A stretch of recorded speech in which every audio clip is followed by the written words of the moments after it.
Welcome to the final session as we look here at how do we protect the people in our community groups because there's going to be areas that we're all vulnerable during this time. I need people to be looking out for me, looking at my life and looking for areas that they can encourage me and protect me. And so one of the passages that I think really speaks to this in scripture is from First Peter chapter 5 when it talks about how do we shepherd the flock among us. So First Peter 5 starting in verse 1 says this. So I exhort the elders among you as fellow elders and a witness of the sufferings of Christ, as we are partakers in glory that is going to be revealed. Shepherd the flock of God that is among you. Exercise oversight, not under compulsion, but willingly, as God would have you, not for shameful gain, but eagerly, not domineering over those in your charge, but being examples to the flock. Now, again, you might say, well, Clay, I'm not an elder of the church. Well, hey, neither am I. I'm just one of the pastors. But uh, I really see you guys as community group leaders as extensions of us, that we are ministering to you and you're ministering to the people in your group. And that this isn't some even top down thing. I'm not saying that. I mean, we are shepherding the people of Double Oak together.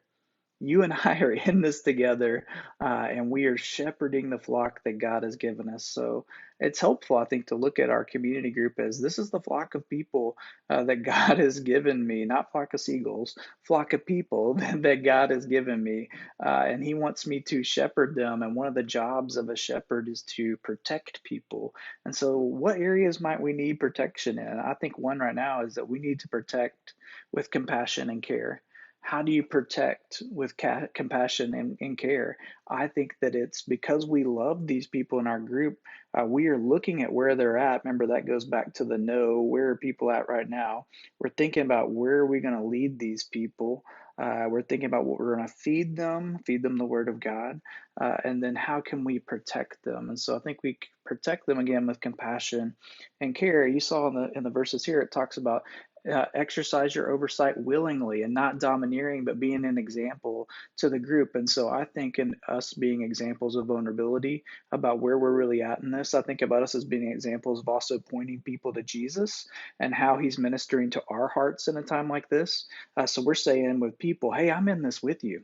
And so why don't you come along with me as I go after Christ? It says to be an example. So we're an example to our group that they could then follow after us, but that's as we are following Christ. And so let's have love and compassion for those in our groups. That means we're looking for ways that we might protect them in a time like this. Let's be honest. We know that there's some people in our group that are probably vulnerable to the things that are going on, whether maybe they're a single person or whether they're an above, an elderly person within our group who may be more prone to this virus, or maybe there's someone in our group who's a single parent, or someone that just has a lot of children in their household, like us, who got three, and it's a hard time. And just to check in on those people and give them a little extra love, extra compassion in a time like this to say, hey, I'm praying for you. Or, hey, how are you really doing? Or, hey, how can I meet a need in your life? So we're looking out for one another. We're protecting one another in a time like this. I think another thing that we can do is protect by contact and care. So not just the vulnerable in our group, but what are we doing to contact those people in our group? Maybe you are using an app like GroupMe, so the whole group is being able to see what's going on in your group. But also, we have these side conversations with people, those we connect with in the group, and we're able to call and say, how are you doing in a time like this? How can we create a community in a time like this? We talked about that in some other videos. And so, how do we protect our people by making sure that they're connected and they feel loved, encouraged, and heard in a time like this? Also, I think we can protect with our commitment. And again, let me commend you.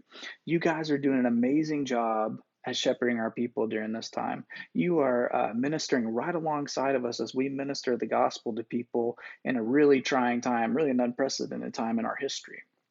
Something that we're going to look back on in years to come and say, man, we were a part of this. And God met us in the midst of this. So I think encouraging people that we're not alone, that God meets us in the midst of this.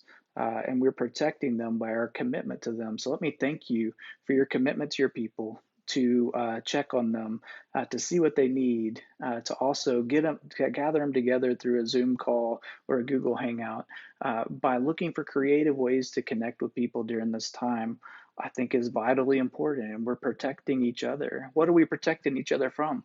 Isolation.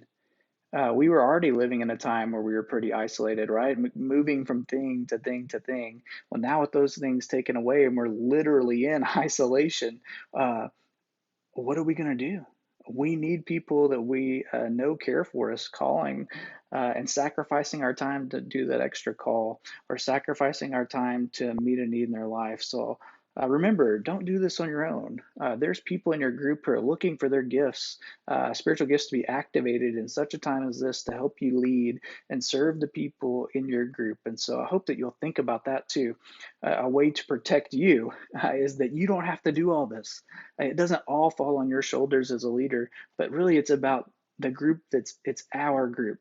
And I think that's something important to remind them, the people in your group about right now. Hey, I might be the leader of this group, but we're in this together. This is our group. And so how can we love and serve one another and meet each other's needs as we point each other to Jesus? So I hope this time is encouraging. Man, I look forward to our Q&A session this coming Thursday on our Zoom call. So I will see you then.